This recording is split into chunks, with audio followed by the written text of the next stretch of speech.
फोड़कर उसके अंदर का फल निकालकर उस फल को शिवलिंग पर चढ़ाकर एक लोटा जल शंकर भगवान को समर्पित कर कर रही है।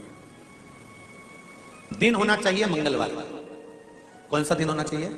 जम के बोलो जरा, मंगलवार का समर्पित करो। उसके बाद में आप विवाह के लिए अगर समर्पित करें हैं तो विवाह में देरी नहीं होगी। व्यवसाय और व्यापार के लिए या नौकरी के लिए समर्पित करें हैं तो उसमें देरी नहीं होगी। एक पत्र में आया है, सुनिए, बड़ा सुंदर संवाद है। शिव महापुराण की कथा कहती है, मंगलवार को अगर शिव जी के मंदिर में, शंकर के मंदिर में जाकर एक लोटा पानी चढ़ाया जाता है तो हमारे कार्य में उन्नति होती है। हाथ में जल का पात्र हो, शंकर के मंदिर में जब तुम जा रहे हो, शिव के पास जब पहुंचो, जल से हाथ लोटा जब जल का तुम बाबा को समर्पित कर रहे हो, जल चढ़ा रहे हो, उस समय पर बाबा से जरूर कहो, बाबा बहुत दिन हो गए, बहुत दुखी हूं, ए मेरे शंकर, मेरे कुबेरेश्वर महादेव, मेरे महाकाल राजा, मेरे इस हाथ को अब तुम पकड़ लो बाबा, बहुत दुखी हूं, अब तुम थाम लो बाबा।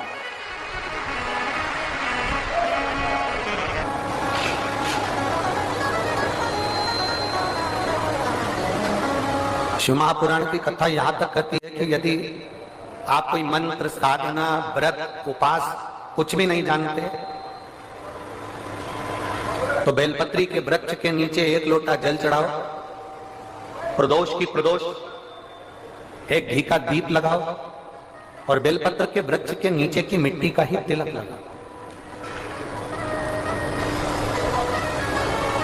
बेलपत्र के वृक्ष के नीचे की ही मिट्टी का तिलक। कथा हमको कहती है कि भगवान कभी भी सामग्री का भूखा नहीं रहा, भगवान भोलेनाथ भाव का भूखा रहा।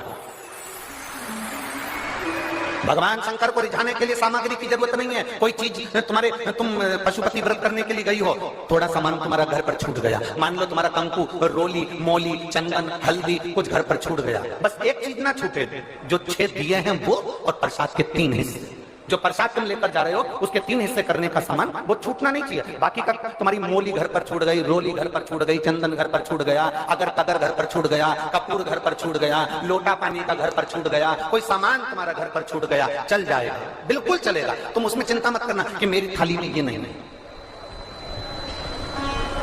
गणगौर की पूजन करने जाती हैं माताएं, इधर गणगौर होती है कि नहीं होती हमको नहीं मालूम। गणगौर की जब पूजन करने माता जाती हैं, तीज का पूजन करने जाती हैं, देवी का पूजन करने जाती हैं, चतुर्थी का पूजन करने जाती हैं, किसी देवी देवता का पूजन करने जाती हैं, पूजन की थाली में दूसरे की थाली में देखती हैं कि बहुत सारा सामान है, मेरी थाली में ये चीज नहीं है, तो उसको याद आती रहती है, मैंने तो भगवान को ये चढ़ाया ही नहीं, मैं तो भगवान को ये देख ही नहीं पाई, मैं तो भगवान को ये दे नहीं पाई, मेरे पास तो ये सामान है ही नहीं, उसकी चिंता में लग जाती है। शिव महापुराण की कथा कहती है, जो देवी देवता ने आपके हाथ से बुलवाना था वो सामान देवी देवता ने अपने हाथ से बुलवा लिया, अब चिंता करने की जरूरत नहीं। आप ये टेंशन मत लो कि मेरी थाली में ये नहीं है, मेरी थाली में ये है, ना ना, आप तो भगवान के भरोसे छोड़ दो कि तूने जो कहा मैं वो लेकर आ गया, तूने जो मुझे बुद्धि दी उस बुद्धि से मैं लेकर आ गई, तूने जो मुझे आज्ञा करी मैं वो लेकर पहुंच गई। अब मेरे पास में ये नहीं कि मैं ये भूल गई, मैं ये रह गया।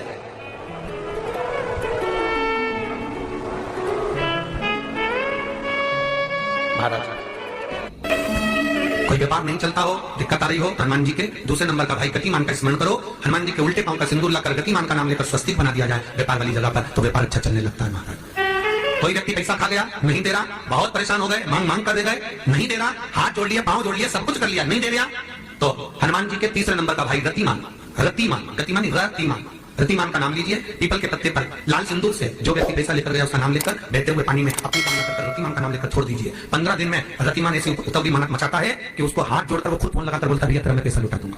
रतिमान का स्मरण किया जाता है। रतिमान, ध्यान दीजिएगा, पंचमुखी हनुमान का एक स्मरण, पंचमुखी हनुमान का एक भाव। महाराज जैसे बहुत ज्यादा तकलीफ अगर व्यक्ति को हो गई है, बहुत कष्टमय जीवन चल रहा है, हार गए हर जगह से और तकलीफमय जीवन चल रहा है, तो पंचमुखी हनुमान का एक शिव महापुराण का और स्कंद पुराण का एक बड़ा सुंदर मंत्र है। उस मंत्र को आप सब एक बार हमारे साथ में बोलें। ओम नमो हनुमते रुद्र अवताराय सर्व शत्रु संहारणाय सर्व रोग हराय सर्व वशीकरणाय रामदूताय स्वाहा। बस इस मंत्र को हाथ में काली तिल लेकर, एक जौ लेकर और गूगल लेकर, थोड़ा सा उसमें गाय का घी डालकर, कंडे को या अग्नि को जलाकर इस मंत्र का 11 बार 21 बार जाप कर कर अपनी कामना कर कर छोड़ दीजिए। कैसा भी रोग हो, बीमारी हो, कष्ट हो, दुख हो, तकलीफ हो, 21 दिन के अंदर वो आनंद आना प्रारंभ कर देता है।